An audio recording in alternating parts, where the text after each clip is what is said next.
Tapi gambar ni tak sanggup lah sebab satu-satunya gambar yang tinggal.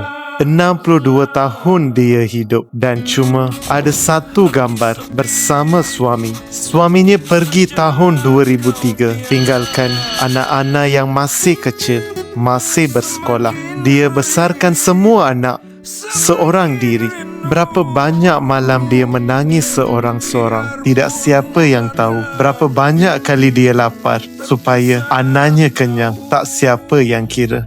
Sampai semuanya berjaya, besar, berkahwin, ada keluarga sendiri. Tapi anaknya dapat tahu satu benda yang emak diorang sunyi sekarang. Dan sepanjang 62 tahun ini yang dia ada untuk dikenang cuma satu keping gambar.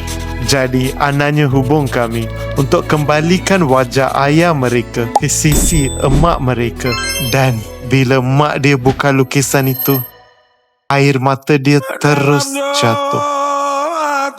Tak berhenti. Ku sebut namamu. Hanya wajah yang dia rindu setiap hari selama berpuluh tahun akhirnya ada depan mata dia.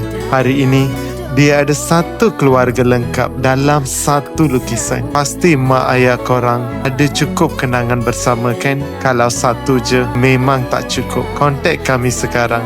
Kami bantu wujudkan kenangan semula.